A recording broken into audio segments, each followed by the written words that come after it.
What's up? What's good? What's going on? Good people. Welcome to System Breaker Conversations with Deshaun Ewing. I am your host, and I am glad that you are with me today.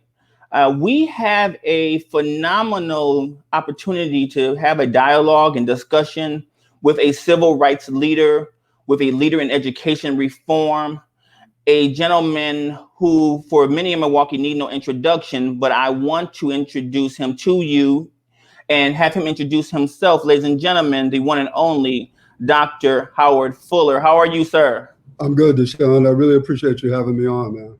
I appreciate you accepting the invitation for me to reach out to you and you to get back to me as quickly as you did, and to want to be able to have a conversation with America. Because this is not just Milwaukee that we're talking to, but this is going to be the nation that will receive some of your words and your inspiration and your, if need be, criticism. Because I know you don't hold back, and I've been able to be fortunate enough to see you speak, and you are telling it as it needs to be told, and you have done it for years. So if you would do me the honor of just introducing yourself as you see fit to those that are listening, the masses that are going to tune in.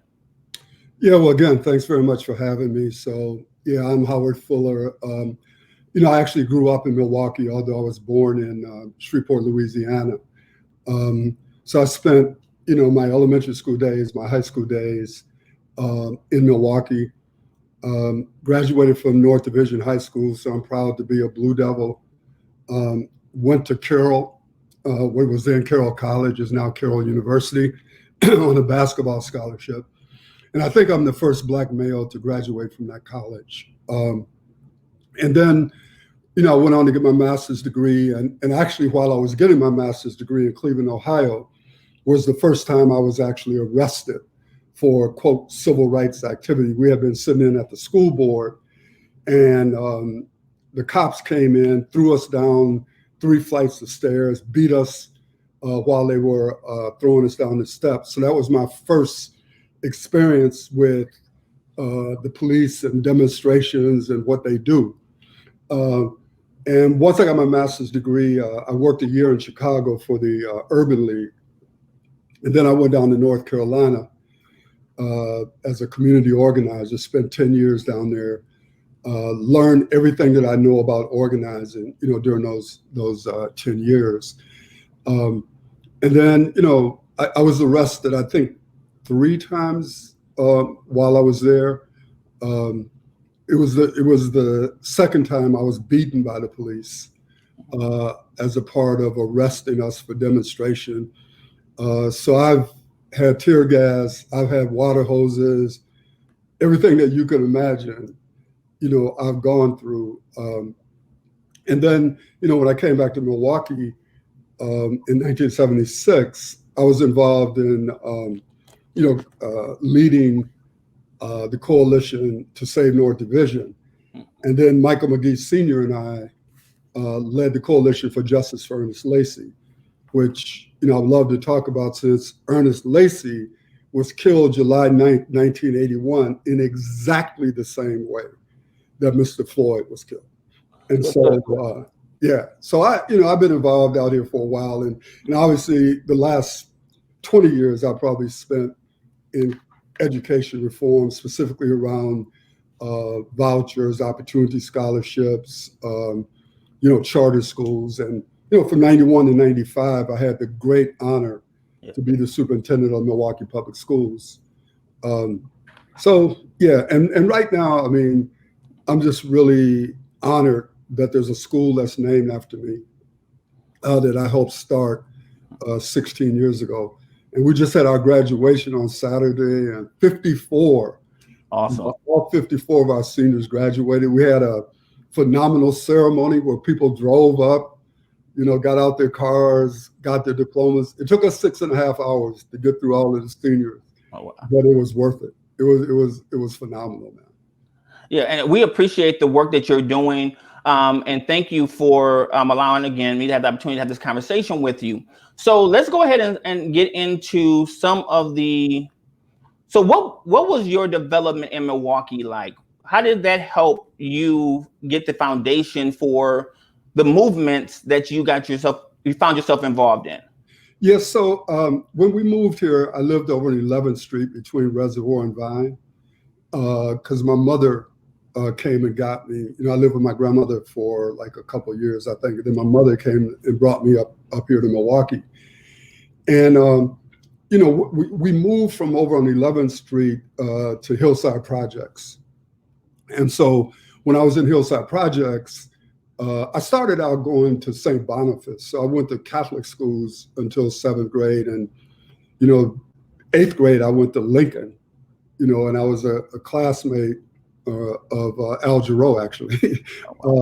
And so then we moved again from the projects back over to 11th Street, almost in the same place where we had lived before. And everybody on the west side of 11th Street went to North Division. Everybody on the east side went to Lincoln. So fortunately, I lived on the west side. So I went. So I went to North Division and graduated from North. But I think that the thing is, in terms of your question, is that there were always these people like Wesley Scott, Mr. and Mrs. Starnes, George Nash. I could go down a whole list of people who helped me when I was young. And we didn't have any money. Dr. Atkinson, for example, used to give me free medical care, used to do my exams so that I could, you know, play basketball. And I never forgot, man, that there were these people who lent a helping hand, right? So I felt like if I ever got the opportunity, that was what I was supposed to do, that I was supposed to come back and give back just as it was given to me. Awesome. So you do believe in the power of community and community building and communities standing behind their youth to build and to grow. Yeah, I mean, I think our young people, our old people, all of us, right? We actually need each other. And, you know, one thing that hurts is when you see our community not functioning in a way where we're supporting each other, where we're trying to make sure that the least amongst us gets something that gives them a better chance to have a better life, right? Yeah. Because I actually do believe in this idea that to those of us who much is given, much is required. Yes, sir. And that those of us who have some, you know, resources and stuff, we need to be trying to help out those of our people who don't. And so that's how my mother and my grandmother raised me. That's what I believe, and that's what I try to pursue in my life. Awesome. And so with that, let's go into some of the issues of civil rights and injustices that we've seen over the years. So before we go to Ernest Lacy's case, there was another case that was brought to my attention that occurred in 58, Daniel Bell. Yes. So what do you remember about that case, and what stood out to you as a young man at that time in the city of Milwaukee when that was transpiring? Okay, so I was a senior in high school when Daniel Bell, when that case took place. And honestly, Deshaun, I don't remember anything about it. I mean, I wasn't involved. I wasn't engaged. The only way that well, actually, what happened is that Reverend Lathan from New Hope Missionary Baptist Church, where, you know, Pastor Ivy is, well, that was my mother's church. Okay. And so I know they were involved, but I really don't remember anything about it. And honestly, Deshaun, the way I actually found out about Daniel Bell was that when the Lacy case happened, 30 years after the fact, a cop came forward and told the truth about what had actually happened, that they had killed Daniel Bell and they had planted a knife on him. And this didn't come out really until 30 years later. The case that I do remember, though, even though I was not in Milwaukee at the time, was Clifford McKissick. Because as a result of Clifford McKissick being murdered by the police, a school was created in his name. And at that time, I was involved in developing independent Black institutions, and Clifford McKissick was one of those schools. And I know, like, his brother, one of his brothers, who I see from time to time, was working at MPS when I was superintendent. He may still be there. And so his brothers and some of his relatives are obviously still around in this city and know about the murder of Clifford McKissick. Well, you have taught me something there, because that is something that has not been on my radar, and I'll have to do some study and research on Clifford McKissick. Yes. In that case. So with that, knowing that Daniel Bell had a weapon planted on him, and we didn't have what we have now as a camera or video.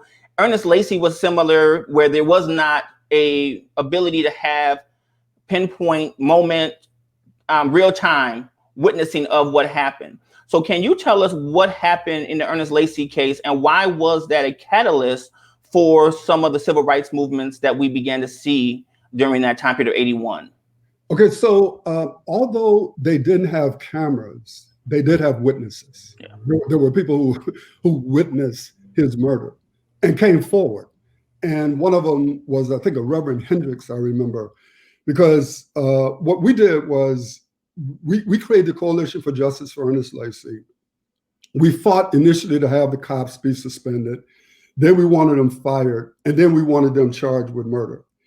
And so I have many of the newspaper clippings that I've copied and sent out to some younger people so that they know what in fact happened, because ultimately there was an inquest, and the inquest came out and said that those cops should have been charged with homicide by reckless conduct and misconduct in public office. But the district attorney refused to file those charges. And so ultimately, nothing really happened to these cops other than, I know the one who actually killed them got fired. I'm not sure what happened to those other three, but none of them spent 1 minute like in jail for murder.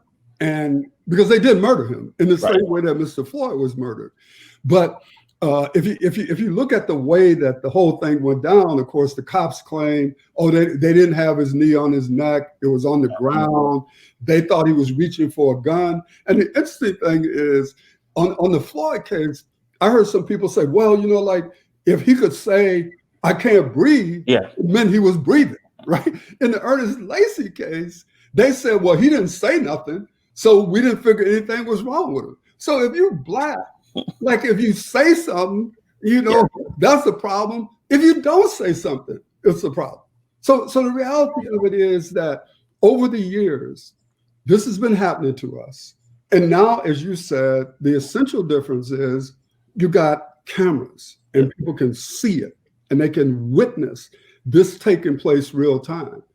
And so whether or not that's going to make a difference or not, I don't know, because they had cameras when Eric Gardner was killed. Yeah. They had cameras when the cops shot the dude in the back down in South Carolina. Yes.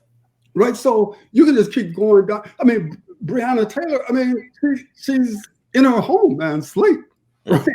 And gets killed. Or in Georgia, Aubrey, I mean, some white dudes can decide, I ain't the police, but I'm going to act like the police. And what I'm going to do is I'm going to kill you.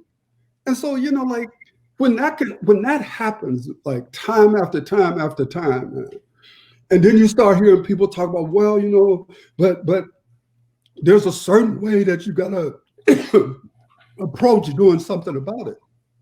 I'm saying, man, any Black person, James Baldwin said this in a book called Black Rage. He said, any Black person that is even relatively conscious ought to be in a constant state of rage. And that defines me. Like, yes, sir. I'm in a constant state of rage. You learn how to negotiate it on different days. But how could you not be in a constant state of rage, man? Yeah. Given what's happening to us. Yeah. There is that definite rage, and I feel it. And that's what led me to have these conversations, to start this dialogue, so that we can find an outlet for the rage in one way, but then there are also other outlets. So with that being said, what are your thoughts on the protests that are happening, the engagement that's happening? And do you see that it has a different feel or sense than some of the other protests? Because maybe you have more whites who are now saying, I want to be ally, or as my guy Jamal Smith said, a co-conspirator in changing and breaking the system. Do you see something different or feel something different? You know, because I'm not in it. Right. I'm just like looking at it. And the one thing I know is that when you're looking at something, it ain't the same as being in it. Right. And so you need to be careful about what kind of analysis you come up based on looking at something and you're not in something, right? Yeah. So I ain't really qualified to speak to the essence of it, but just from a visual standpoint, Yes, sir. as you said, it looks different. But that don't mean that something significant is going to happen, right? You like you mentioned to me earlier. I mean, I hope something significant and different is going to happen, but I'm in the camp where you got to show me. I didn't heard this before. Oh, this is an inflection point. Oh, this is going to be the time when something is going to be truly different. Maybe, but if it is, what is it? And then I need to see it. But when it comes to the demonstrations, one of the things I've been saying over and over again to anybody who asks me is that I'm not going to ever be the one to be talking about looting and burning down this or that. I mean, I'm not telling people to do that, right?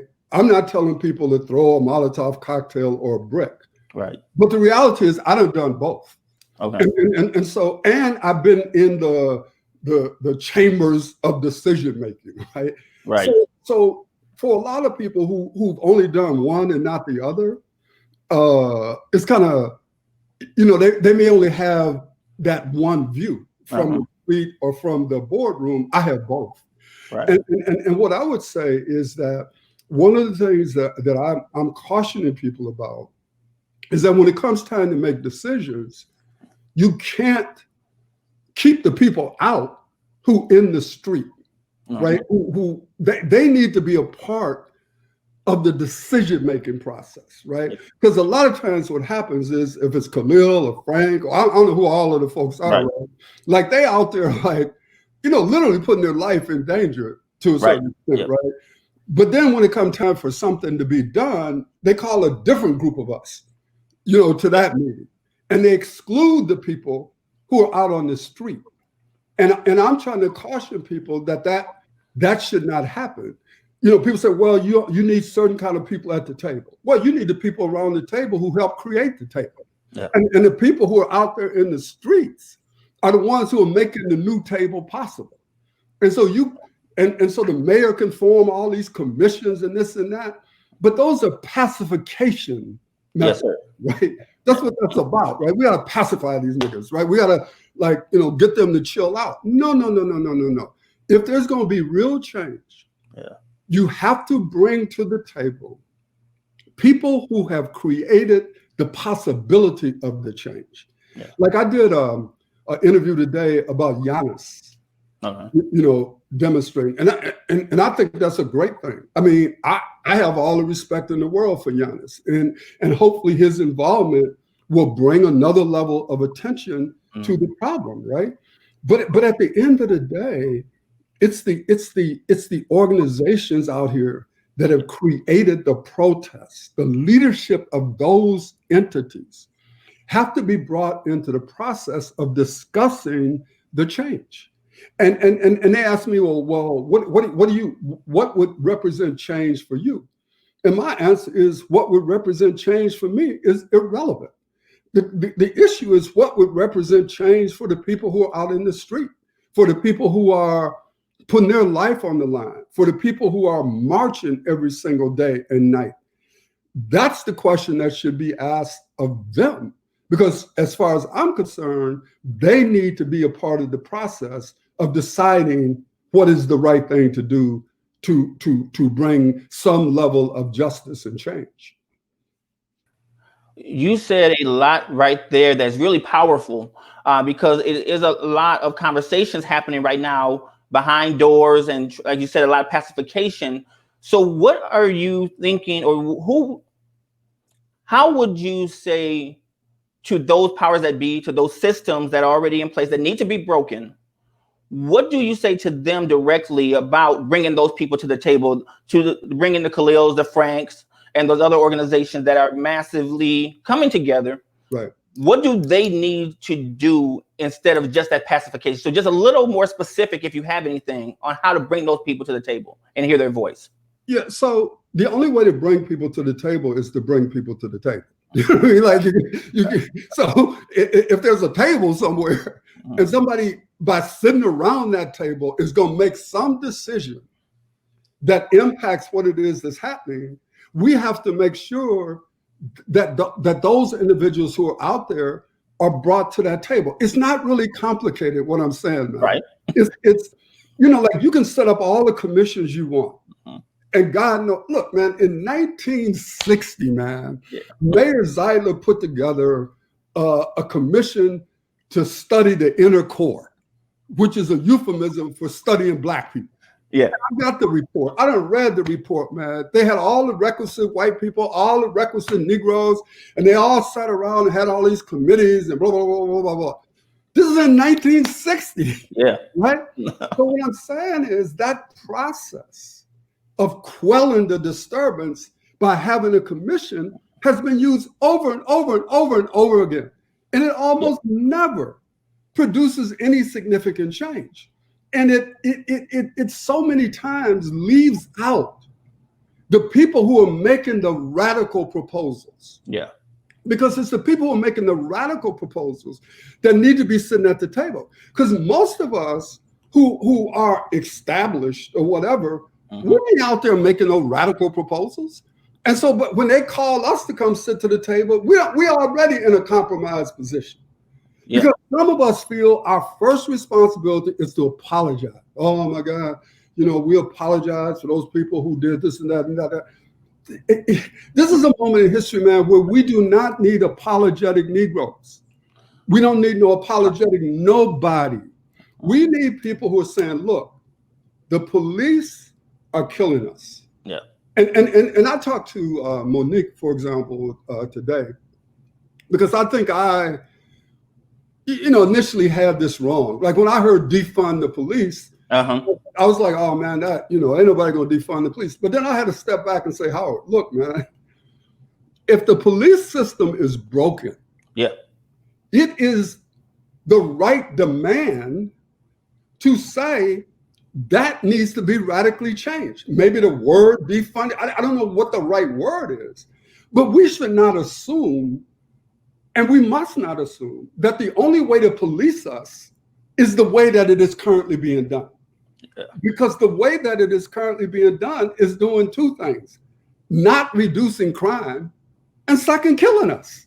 Yeah. And so at a certain point in time, man, it's a rational thought to say we need to defund this or we need to radically change this. Because a part, Deshaun, of what we have to understand is how did modern day policing actually come into being? Yes, sir. It came into being in part because of the slave patrols. So we gotta go back and understand how this developed. That wasn't the only level of development. Some of it came into being because of the way that people were trying to protect private property, the way that people were trying to keep unruly working class people in check. I mean, when I was in graduate school, I read an article by a dude named Frank Reisman. And he was talking about if you build a society where you build in inequality, you're saying this society is, then what you're saying is we are prepared to deal with the eruptions that are bound to happen. Because you can't oppress people forever and they're just going to accept their oppression. So what Frank Reisman said was that the society creates a bunch of people he called dirty workers, police, social workers, and all of these people whose job it is in parole and this and that. Their job is to keep us away from them. Yeah. And so the problem comes when the police look up and say, why y'all on us? We doing what y'all trained us to do. This is y'all told us to keep them away from y'all. And over all these years, we've been doing this forever. We've been trained to do this. Yeah. And now y'all got a problem? You see what I'm saying? So what I'm trying to say is what we're facing is not just some tangential issue. Yeah. What we're facing is the very essence of the structure of the society. Yeah. And like Du Bois, I'm reading Black Reconstruction right now, right? And so Du Bois was talking about in chapter 6 or 5, he was talking about what happened after Black people were freed. Mm-hmm. and the number of black people that were being killed, man, by the state militia. There's an article in the Southern newspaper that says that the state militia, this is in the 1860s, man, the state militia is like killing so many black people. We got to change this because at some point in time, it's going to cause an insurrection. Yeah. Because if you continue to treat people like this, there's going to come a time where acceptance and silence is not going to be a virtue. Right. You see what I'm saying? So this wasn't yesterday. This was like 1860, man. Yeah. And if I said that to you, you would nod your head and say, hey, man, that sounds right in terms of what's happening today. Yeah, it's what's happening today. That's what's happening today, right? So I don't know, man. I just have all kinds of respect for the people who are out there in the street, man. I mean, I really do. I mean, I understand it takes all kinds of us to make change, but I'm trying to caution people about using the process where you detach the people who are fighting for the change from the process to make the change. Yeah. And to define what that change ought to be. Yeah. So I'm hearing you, and I'm going to say this as my words. If the mayor and others that are in power are serious about change and breaking the system that's in place, because we say all that time the system is broken, but the system is designed to do what the system is doing. Correct. And so it needs to be broken and disrupted. And as you were saying, the defunding of the police is one way of possibly doing that, breaking that system. So the mayor and those individuals need to have those individuals that are on the streets in those commission spots, if that's where you want to start the change. Yeah, if the commission gonna lead to something. See, the thing is, many times commissions is a way to buy time. Yeah. Like one of the things I want to say to people very clearly, man, is this case in Minneapolis, this may go on for years, man. Yes. You know, once it gets into the legal system, you know, and there's going to be, you know, the pre-trial, there's going to be the setting the trial, there's going to be the arguments, there's going to be the appeal. You know, you might be looking at the resolution of this, whatever that might be, years and years down the road. I'm not saying that's going to happen, right? But that's a distinct possibility, right? So that a lot of times what commissions and all of this stuff do, it's a way of avoiding radical change. Yeah. So think about it this way, Deshaun. You tell me whether this makes sense, man. This country came into being by virtue of a revolution. Yeah. So one of the first things that the founders did was to create a system that would not have a revolution come up against them. Yeah. So one of the things you want to do, man, is make it hard to make radical change. And so all of the stuff that we talk about, checks, balances, blah, blah, blah, that Trump don't give a damn about, obviously. Right.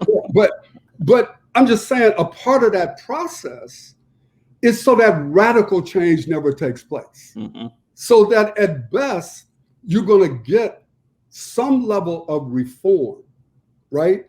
But if you have a system that its very nature is broken, the question is, what's the level of reform that will make a difference? So what I said to someone is that I don't know what people meant when they said defund the police, and it ain't up to me to, to say what they meant. But what I would say, it makes perfect sense for somebody to say, look, this system is entirely broken. You can't fix it in the traditional ways. Yeah, we can change a couple policies. We can say, hey, don't put your knee on nobody's neck. Right. But fundamentally, the entire system is broken. So it makes sense to say, can you step back and can you even think about the possibility of a different way of protecting the citizens in our neighborhoods and in our communities and et cetera? Yeah. The assumption is this is the only way to do it. And that this has to be tweaked, but it can't be fundamentally altered. Right. And what I'm saying is, why? Why? Yeah. Why do we assume that this is the only way to do, quote, policing? This is like we assume the only way to do education Yeah. to be structured in a certain way, right? With certain people in power. Why is that? If in fact you keep looking at it and you keep seeing for large numbers of kids, it doesn't work. Yeah. Right? You can't just keep saying, yeah, it don't work, but the system is the system. That's the way it is. No, you can't do that. And so the issue is this truly an inflection moment? Yeah. Where people are going to step back and say, we're willing to look at the very essence of this thing and not just talk about the training, but to talk about the philosophical basis for its existence. Yeah. And do we need to look deeper at that philosophical basis for its existence, which is the only way that we could talk about a different structure, a different way of talking about how do you keep people safe in a community. And whether or not that conversation is going to take place, man, that's where the hope, not so hopeful aspect come in, right? Yeah, man, but I'm prepared to be wrong, and I hope I'm wrong. Absolutely. So one of the things I also talk to a lot of people about is for those type of fundamental changes to happen, some people who always have power, and we're talking about white folks, and we talk about even, you can talk about cisgender men, sometimes we're going to have to step out of the way and allow other people to take those spaces. Why? I think I know the why, but in your opinion, what is the fear of that happening? Why aren't people doing that, stepping out of the way when they know they're not of benefit in those spaces? Well, because there's a lot of discussion about whether or not people ever just voluntarily give up power. Right. And there have been some people who have done it, right? But that's not the way that it works. Right. Most times, right? So the people who are in power, they're not trying to hear, y'all need to let us be in power. Right? I mean, their view is we in power, we willing to listen to y'all, and we willing to do some things. But we're not willing to do something that takes us out of power. Right. With you in power. We ain't, That's going a little too far. Huh? Yeah, we're not trying to do that. and it's just but I was also talking to a brother who I really respect and love, man, because he was having issues with the number of white people that were in the marches. So here's what I said to him, man. Whatever it is that you want done, you ain't gonna be able to do that in this country without white people. No. If you can give me a strategy where this can just be done with us, I'm with that. But that ain't gonna happen. Right. And so the reality of it is that there are white people out here who first of all, there are white people out here who care about Black people's humanity. We can't, at least this is what I believe. Just when people start, all white people listen to that, I said, well, what about John Brown?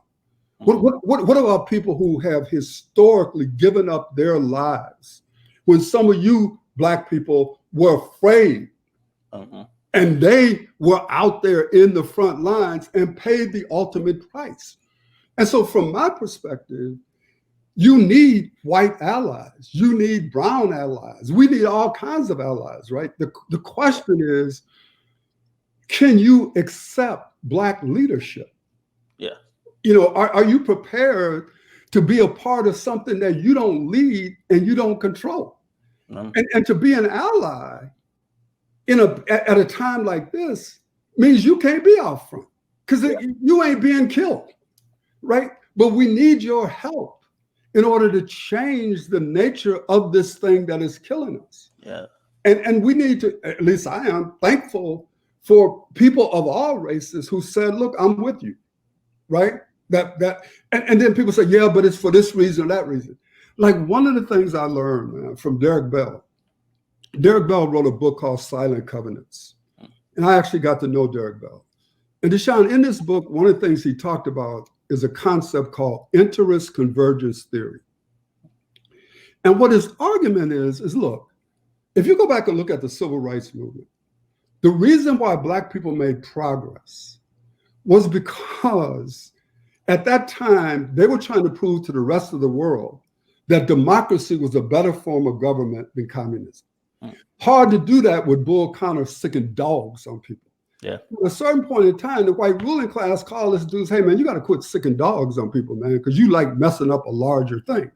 So at that moment in time, our interests converged with their interests. Yeah. But it could never be permanent because we're coming at it from two different worldviews, right? But the nature of trying to bring about change means you have to have interest convergence theory. The point is, when that convergence takes place, what is the result? Right. And then how does change actually happen, and what is the nature of the change? And so what I'm saying is that there are white people who are with us, man. Mm-hmm. You know, who see this in some of the same ways that we see it. There's some other white people who may be out there for a different reason. Right. But that's the same is true about Black people. It isn't like Black people have a monolithic view of what should be happening. So you got some Black people who are out there for their 15 minutes of fame. You got some Black people out there, man, because they see a chance to go in a store and take some clothes. I mean, there's all kinds of stuff that goes on, right? But the reality of it is that those of us, or those people who are in the leadership of this, they have the difficult job, man, of maintaining the protests. Yeah. So that it just doesn't dissipate and break off into all kinds of different factions and this and that, right? Yeah. You have to maintain consistency of purpose. Because when big things like this happen, all kinds of people come in with all kinds of different slogans and blah, blah, blah. The question you have to ask is, what is our focus at this moment in time? Yes. If our focus is the police, if that's our focus, then here are our demands related to, I'm not saying that that's what it is. I'm just saying if that is what it is. But if the focus is police and jobs, or if the focus is police and 15 other things, it makes it difficult to maintain a effective force for change, because you're all over the place. You know what I mean? And so the leadership, they have this difficult job of bringing this to a point that you now can have a clear strategy to go at it, right? And at the same time, because again, you got all these different people out there with all kinds of different motives, trying to keep all of that together is very difficult. And I've lived that. Yeah. And I know how hard that is. Wow. So talking about radical changes, when it came to education, you are a leader in a radical change method and formula and thinking of education. So what was that for you to take those steps to start the first voucher system program in the nation, and then to see that moving forward? And also, what interferences or hindrances are you still seeing behind that movement? Yeah, first of all, man, Deshaun, what's really important for young people out there to know is that you don't have a voucher movement without Polly Williams. Annette Polly Williams was one of the most courageous human beings that I've ever known, right? I mean, me and Polly went to high school together, right? Polly was a senior when I was a freshman. And one of the things that I really am concerned about is that Polly does not get the credit she deserves. Because, man, if you think it's hard to talk about something like a voucher in 2020, go back to 1988. Yeah. And you're a Black woman Democrat who stands up and says, yes, sir, I want a voucher. You know, people were like, what? I mean, it was like, you want a what? And I mean, Polly, man, was just, everybody who knows Polly, like Polly was like courageous, right? And so I feel like, and like Katina Harwell's father, Larry Harwell, right? So I feel like those two individuals, man, don't get the credit that they deserve for creating the possibility of vouchers. But let me. I appreciate you mentioning that and making sure that they do get their just due. Thank you. Right. Yeah, because people like me, oh, no. I was a part of it, right? The Yeah. leadership of this initially came from Polly and from Larry and Michael Holt and people like that, right? So here's what I want people to understand. A dude wrote a book called Exit, Voice, and Loyalty, named Hirschman. Little bitty book, Deshaun, not. Okay. And he was against vouchers, but he made the argument for vouchers. Okay. He said that if you were in an organization and you have no power to exit, your voice is diminished. If you're in an entity and people know that you have the power to leave, and when you leave, you're going to take resources with you, then you have another level of power. Now, if you choose to stay, you will develop a different form of loyalty to that organization. What we have to understand, man, is that when we start talking about vouchers, we weren't coming at it from a free market standpoint. I had never read Capitalism and Freedom. I didn't know nothing about Milton Friedman, man. I had read David Walker's Appeal.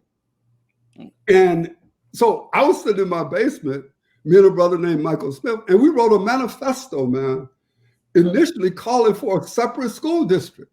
We was like, hey, man, if y'all not going to educate us, because we went to McMurrin's office, who was the superintendent, and said, look, man, y'all had this whole integration thing. We now got data that y'all been hiding that show that in every single school in the city, man, there's a gap in learning between Black people and white people. That only one high school in the city, or two at that time, did Black kids have a grade point average over a D, man. Wow. And we're like, wait, how can this be? You know what this man told us? Because we asked him, how come you didn't ever tell us this was happening, man? He told us, number one, that Black parents could not stand to know how bad their kids were doing. And number two, that it would give fodder to the racists who believe that Black children can't learn. That's what this man said to us. And he was the superintendent of the Milwaukee Public Schools, man.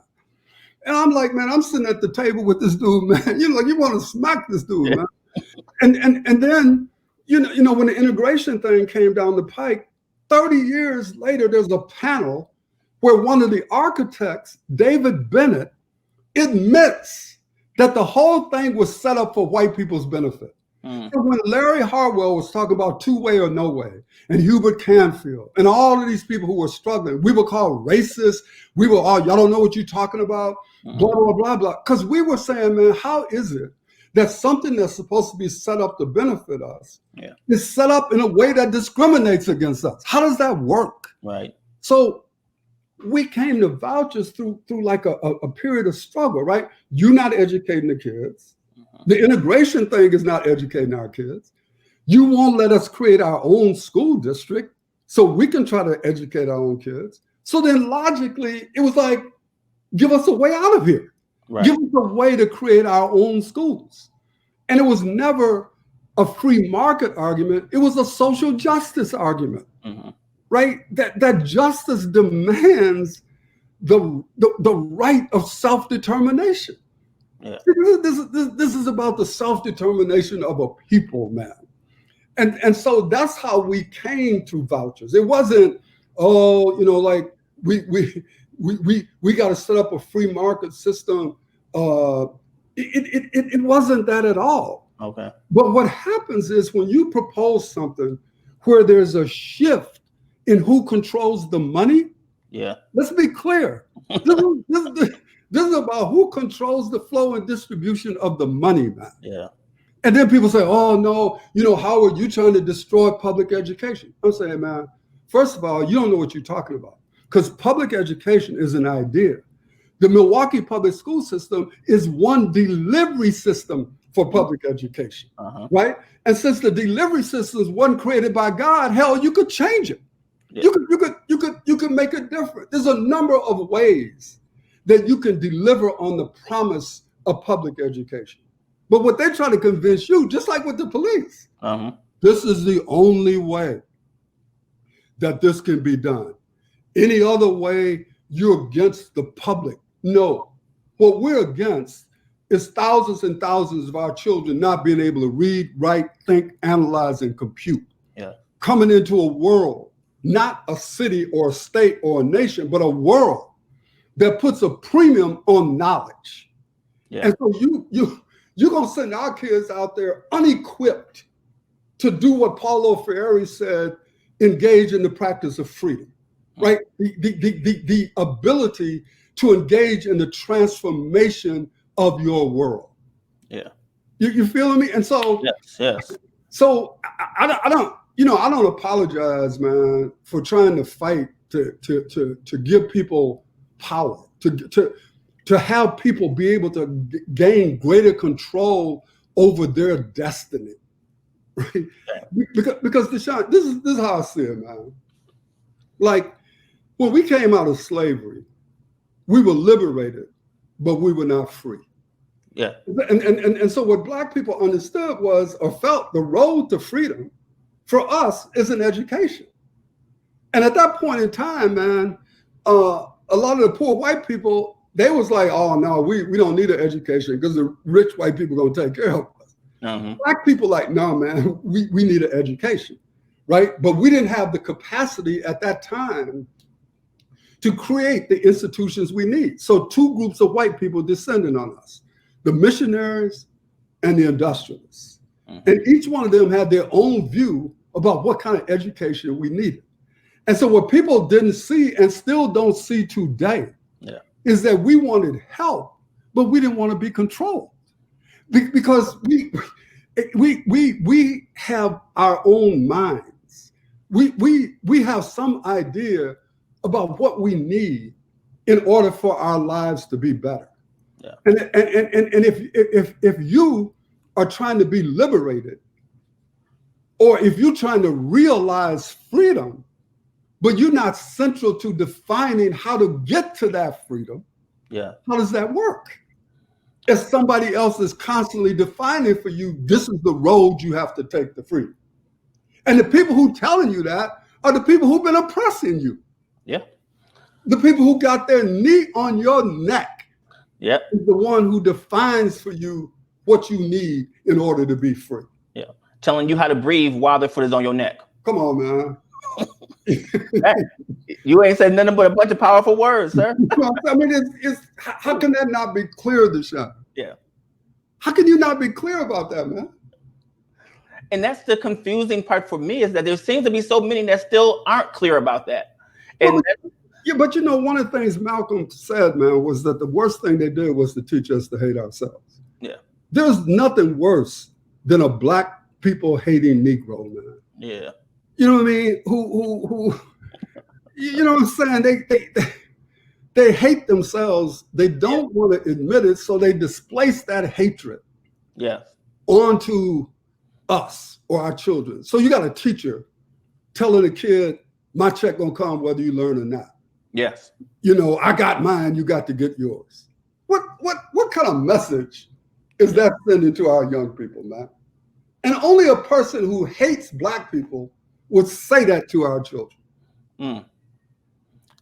And you got Black people, like you said, who are saying that to our children. Of course. Because they hate themselves. Yeah.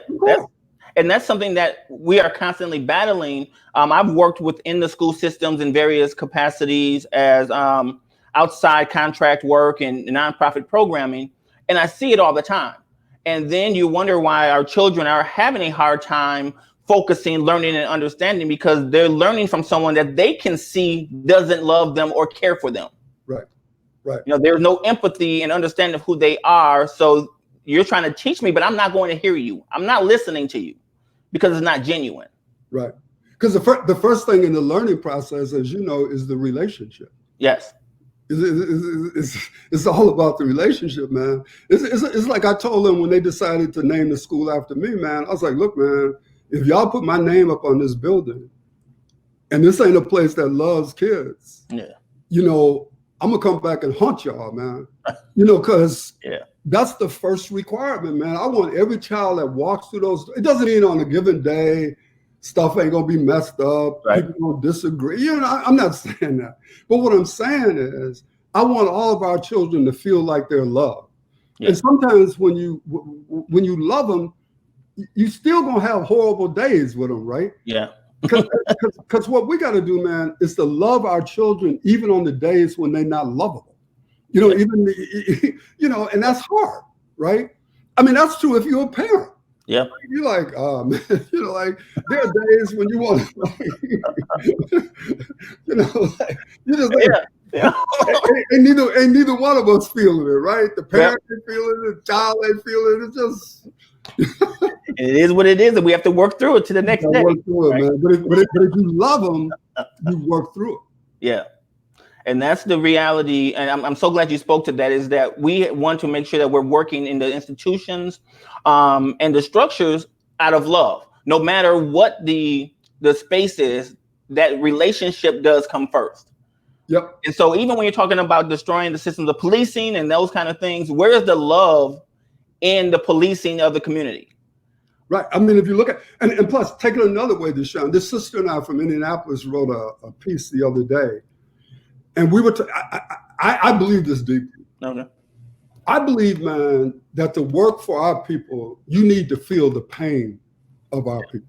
Yes. And that pain is deep, man. Yes. If you're one of these people who intellectualize what's happening to our people, man, I ain't got nothing for you, man. Yeah. Because, look, man, it's like this pandemic. We ain't all when people talk about we in this together. First of all, who is the we? Yeah. And all of the we ain't in this in the same way. Yes. Those of us, man, who got food, clothing, shelter, money, and Zoom accounts. Mm-hmm. We ain't in it the same way as people who ain't got none of that. Yeah. And we need to feel the pain of our people who are suffering, man. Yeah. And you and I know, man, ain't gonna be no quick bounce back from this. No. Economically for our people, man, our people are gonna be suffering from this for a long time, brother. Sure. And that those of us who in any kind of position to help them at all, if we don't do it, man, we should be condemned to hell. Yes, sir. I'm serious, man, because if you a Negro, you sitting up there all comfortable and everything, our people are suffering, and you're not lifting one finger to help them, or you're in a position where you could make some kind of decision that will make a difference in their life, and you ain't gonna do that? Yeah. Oh no, man, I ain't got nothing for you, man. I hear you. I'm with you right there. The work has to be there, right? The work and the heart has to be there for what we're going through, as you said, through the pandemic, through these protests. It has to be the heart there. It has to be the love there. And I hear every word. I'm leaning on every word you're saying. And I'm glad you're saying that. And I'm hoping people listening are really capturing the spirit of you saying that, and you're saying it out of the truth and what needs to be heard. If anyone is listening and you have a comment or you have a question you might want me to pose to Dr. Fuller, go ahead and put that in the comments, and I should be able to see that, and I'll address that with him. I'm going to just keep him for a few more minutes. He has been very generous with his time with us, and I do greatly appreciate that. One of the things I want to ask you as we are getting ready to wrap up, what did being superintendent for Milwaukee Public Schools from 91 to 95, I believe it was, yes, what did that teach you or show you in the construct of race in Milwaukee, as well as the educational priorities of our city? You know, that job was a very humbling experience, man. You know, they had to change the state law for me to be the superintendent, since I had never been a teacher or a principal, right?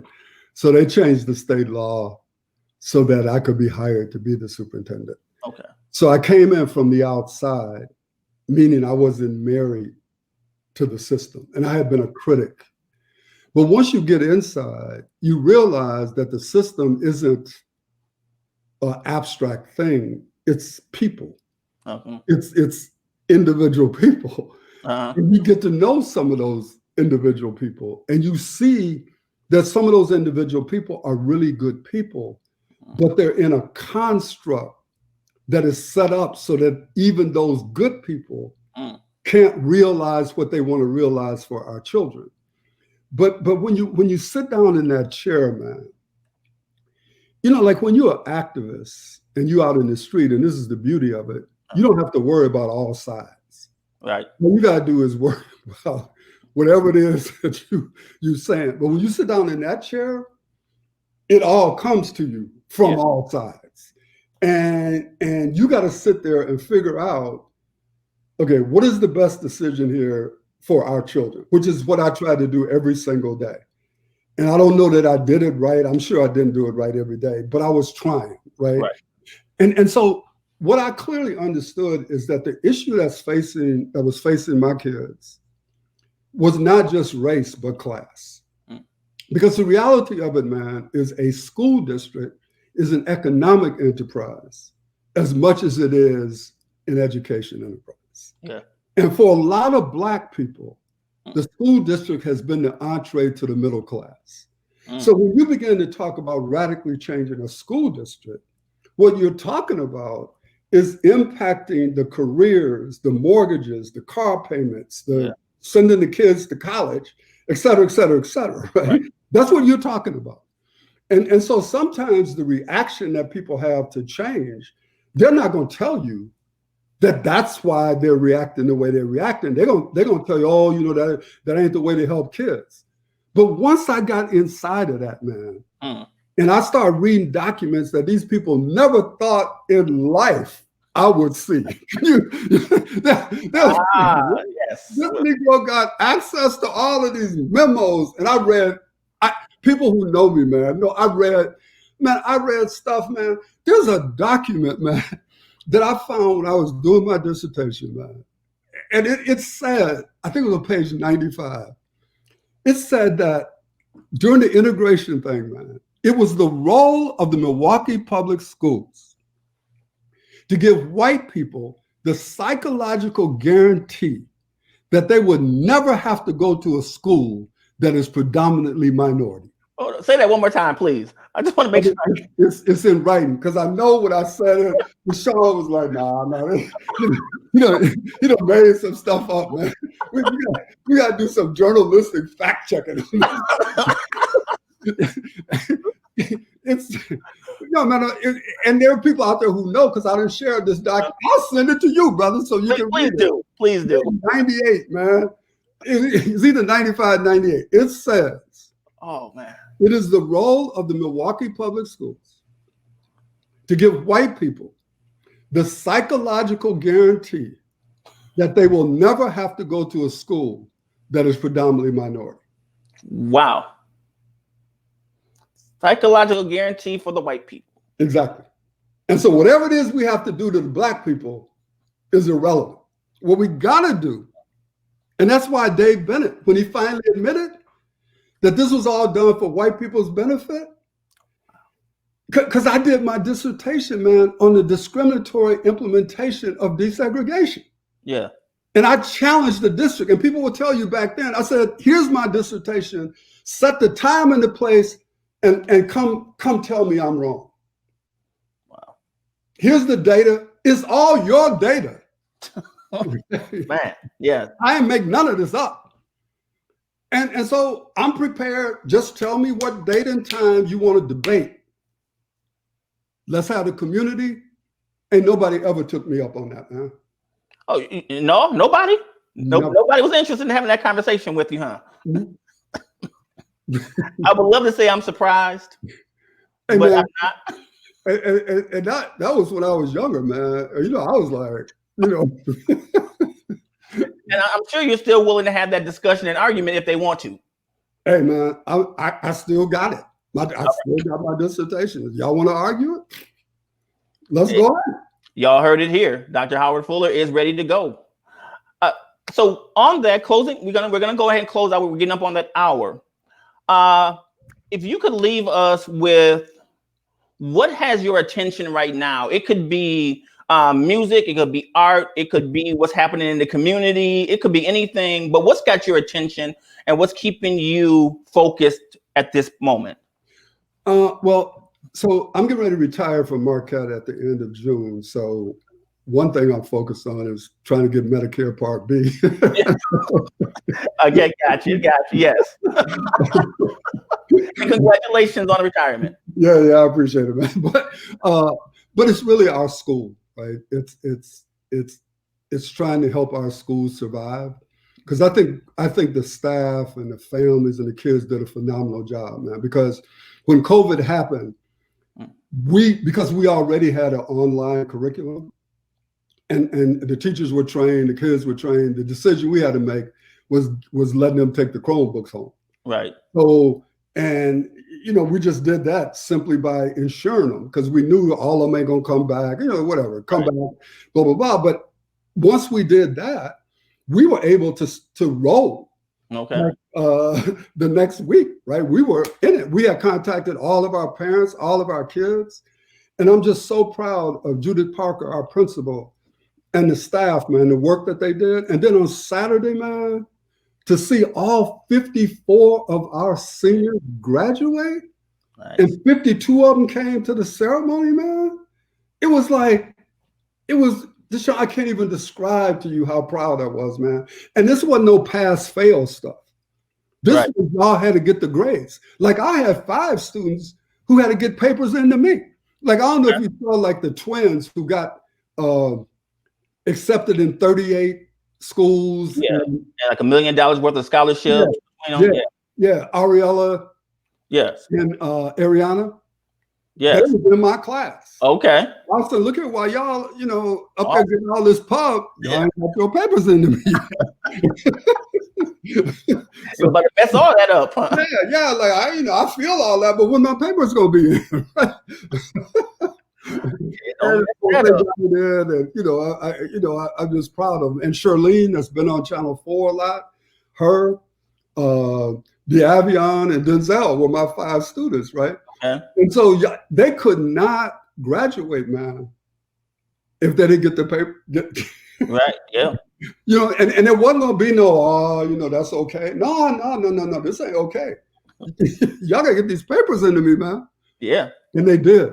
That's beautiful. I'm so glad to hear that went so well, and that you were able to see them have their ceremony, even in its different form, right? And that was really important for a lot of us who have students graduating in 2020, that they still got their shine and they got the ability to have the recognition for their work for this year and the 4 years of high school, however many years they had to put in. So, Dr. Fuller, I appreciate you being with me. Is there anything that I didn't say or get to that you wanted to address? No, Deshaun, again, man, I just want to thank you for having me. And I just want to, again, talk about how much I respect the people who are out there trying to make the change, man. Yeah.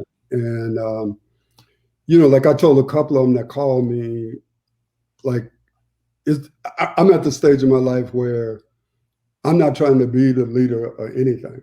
Right. But I'm willing to help in any way that I can the people who are leading.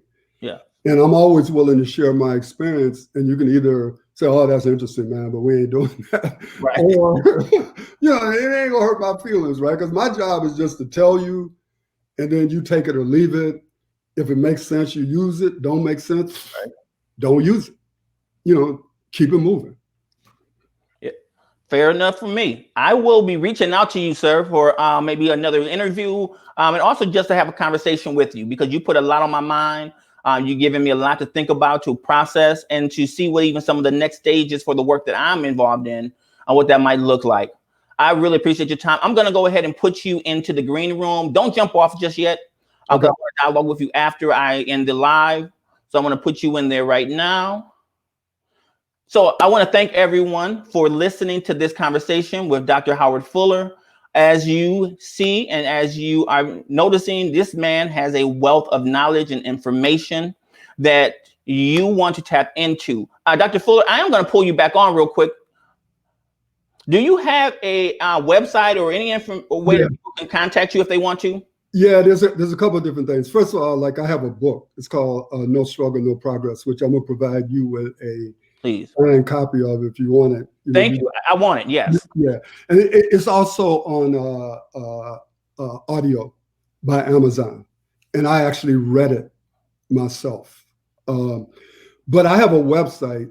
It's howardfuller.org, and It has a lot of live videos on it, Okay. including when I organized the African Liberation Day demonstration in 1972 Yeah. that brought between 30 and 40,000 people to DC to march in support of African liberation, back then. Um, I spent 30 days with a guerrilla column in Mozambique when they were fighting the Portuguese. Oh wow. Yeah, I know that yeah, history. yeah, Okay. that's a whole nother stage of my life. And so I have an African name, Owusu Sadoke. And so there are people around the world who don't know who Howard Fuller is, Okay. but they know who Owusu is. So yeah. So you can check out the website. The way to reach me though is if you follow me on Twitter, I'll follow you back, and you can always send me like a direct message through Twitter. So that's another way to reach me. Okay. That would just be at Howard Fuller. It's Howard L. Fuller Okay. is At Howard L. Fuller. yeah, Okay. it's my Twitter handle. Great. All right. So I'm gonna go ahead and put you back in that room real Okay. quick, and then I'll be meeting with you in just a moment.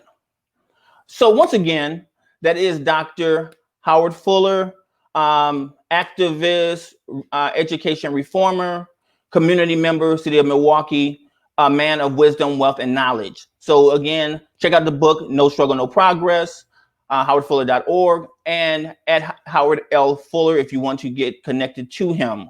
Thank you again. This is a great opportunity for us to continue the conversations, to continue the discussion and the dialogue. And I want to make sure that you all, again, tune into the next segment of System Breaker Conversations.